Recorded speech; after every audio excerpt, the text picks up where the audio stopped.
സാമാന്യ ബുദ്ധിമുള്ള മലയാളികൾ അവരവർ കിടന്നുറങ്ങുന്ന വീടിന്റെ ടെറസിന് ഇങ്ങനെ വിള്ളൽ വന്ന് വെള്ളം കിനിഞ്ഞിറങ്ങിയാൽ സമ്മതിക്കുമോ? കയറി താമസിക്കാത്ത വീടിന്റെ പണം കൊടുക്കാൻ സമ്മതിക്കുമോ? നമ്മൾ ആരെങ്കിലും സമ്മതിക്കുമോ? അപ്പൊ പിന്നെ ഈ ദുരന്തബാധിതരെ ചേർത്ത് നിർത്തി എന്ന് പറഞ്ഞിട്ട് എന്താ അർത്ഥമുള്ളത്? ചേർത്ത് നിർത്തുക എന്ന് പറഞ്ഞാൽ അവരെ വഞ്ചിക്കാതെ വിശ്വാസത്തോടെ അവരെ ചേർത്ത് നിർത്തണം. അതിന് നമുക്ക് എല്ലാവർക്കും ഉത്തരവാദിത്വം. ഭൂകമ്പത്തെ അതിജീവിക്കാൻ ശേഷിയുള്ള നിർമ്മാണ പ്രവർത്തനമല്ലേ നടത്തുന്ന ഒരാളെങ്കിൽ? ഭൂകമ്പത്തെ അതിജീവിക്കാൻ ശേഷിയുള്ള നിർമ്മാണ പ്രവർത്തനം നടത്തുന്ന ഈ കെട്ടിടം ഒരു വേനൽ മഴയിൽ വെള്ളം കിനിഞ്ഞിറങ്ങി എന്ന് പറഞ്ഞാൽ നമ്മൾ സമ്മതിക്കണം.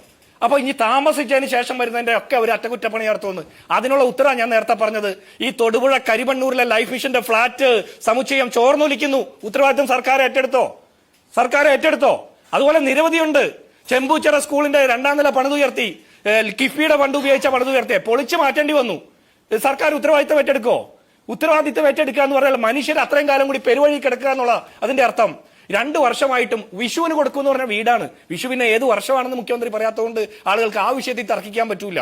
2026 വിഷു അന്ന് തെറ്റിദ്ധരിച്ചത് നമ്മുടെ കുഴപ്പം അല്ലേ? മുഖ്യമന്ത്രി ഏത് വർഷത്തെ വിഷു അന്ന് പറഞ്ഞില്ല. പക്ഷെ വിഷുവിന് മുമ്പ് കൊടുക്കാന്ന് പറഞ്ഞ വീട് കുറച്ച് ദിവസം കൂടി കഴിഞ്ഞാലും കിട്ടുമല്ലോ എന്ന് പറയാ. താമസിച്ചതിന് ശേഷം വിള്ളൽ വീണ് വെള്ളം ചോർന്നാൽ അപ്പോ ഊരാളുങ്കലിനെ കൊണ്ട് മറുപടി പറയിപ്പിക്കുന്നു. അങ്ങനെയല്ല. പണം കൊടുക്കുന്നതിന് മുമ്പ് കോൺട്രാക്ടറെ കൊണ്ട്, കരാറുകാരനെ കൊണ്ട് മറുപടി പറയിപ്പിച്ച് ഇതിന്റെ ഉത്തരവാദിത്തം നിർവഹിച്ച് ഇത് ക്ലിയർ ആയിട്ട് ഈ ജനങ്ങളെ ബോധിപ്പിക്കണം. താമസിക്കാൻ പോണ ആളുകൾക്ക് സകല വിശ്വാസത്തോടും കൂടി അതിന്റെ അടിയിൽ കിടക്കാൻ പറ്റണം.